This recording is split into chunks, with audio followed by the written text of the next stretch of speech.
Le dispositif de stage en formation à l'EN3S représente une part importante de notre scolarité, environ un tiers de notre formation.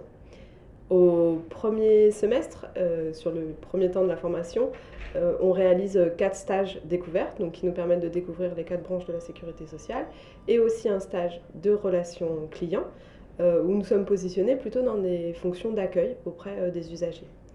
Ensuite, on effectue un stage d'encadrement de 5 semaines pour le coup, qui nous positionne comme manager opérationnel auprès d'équipes. Et enfin, on est actuellement en stage de direction, où là, c'est un stage de 3 mois, où nous sommes nous accompagnons des équipes de direction, nous voyons un peu comment elles fonctionnent, et on travaille aussi sur un projet stratégique au sein de la caisse où nous sommes affectés.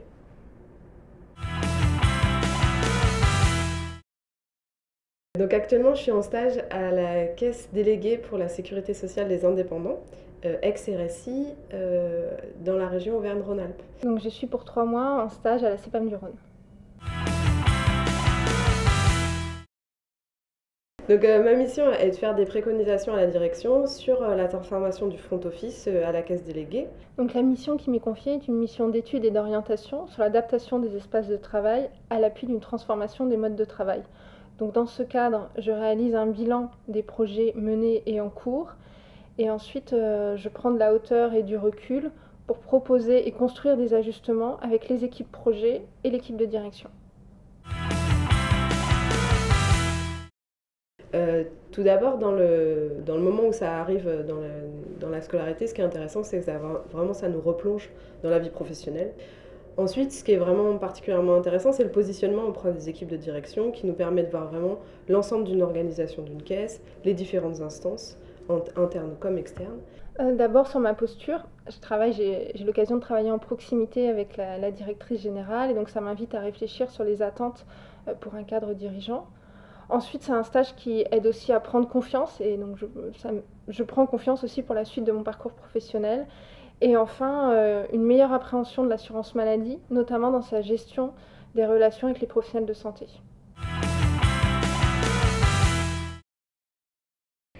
Une vision et une parole libre, une approche innovante, un certain détachement, une vérité par rapport à une situation parfois ancienne, un diagnostic du coup beaucoup plus pertinent.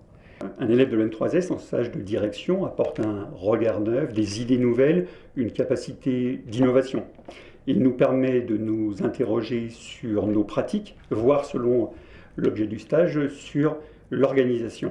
Il est donc très souvent porteur, ou en tout cas à même de participer à des projets d'ordre stratégique, des projets importants pour l'organisme. Il s'agit donc dans le cadre du stage de direction d'un apport très important qui est souvent apprécié par l'ensemble des collaborateurs, les cadres et les agents de direction. Donc en fait, ce qui est précieux dans la formation, c'est d'avoir le temps, et notamment le temps de réfléchir à ces pratiques managériales. L'alternance aussi justement de cette question de théorie et de stage nous permet finalement de s'alimenter, de réfléchir et de découvrir aussi des nouvelles pratiques managériales, et finalement en stage de les tester et de voir ce qui fonctionne, ce qui ne fonctionne pas. En fait, ma vision du management, elle se consolide depuis mon arrivée à l'école, et le stage de direction est une bonne opportunité pour tester, mettre en place des choses, surtout qu'on est quand même dans une situation confortable parce qu'on n'a qu'une seule mission à gérer et qu'on n'est pas en gestion d'urgence ou une gestion quotidienne d'une activité. En fait, comme tout chef d'entreprise, on doit veiller à la performance globale de sa structure. Donc c'est à la fois la performance de gestion, la performance en termes de service, mais aussi la performance sociale. Après, la particularité, c'est qu'on s'inscrit dans un contexte particulier. On gère une mission de service public au sein de la sécurité sociale, donc avec des valeurs importantes telles que la solidarité, qui impose une exigence plus forte, notamment en termes d'exemplarité pour le dirigeant, d'implication, de capacité à impulser et à accompagner les équipes, notamment pour faire face aux transformations profondes auxquelles on sera confronté dans les prochaines années. Revenir, ou plutôt de venir, vers une priorité, à savoir s'occuper d'abord de nos personnels, d'en prendre soin, d'améliorer les conditions de travail en interne, parce que ça sera une condition absolument nécessaire et indispensable pour que nous rendions demain le service optimum et innovant auprès de nos assurés, nos allocataires et autres retraités.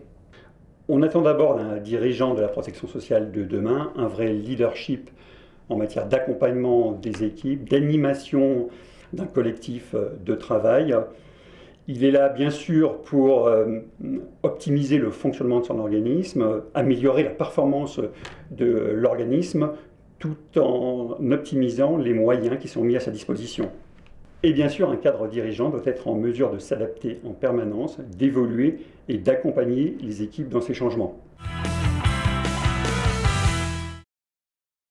Un conseil, je leur dirais d'oser, de se tromper parfois, ils ont le droit à l'erreur, mais surtout de le faire avec humilité, sans oublier l'audace. Autrement dit, d'être un petit peu schizophrène dans l'attitude. Au-delà des conseils classiques sur la qualité de la préparation, je crois qu'il est essentiel que les candidats se rapprochent des professionnels qui travaillent dans les organismes pour évoquer avec eux non seulement les métiers, mais également l'activité et le fonctionnement quotidien de ces organismes.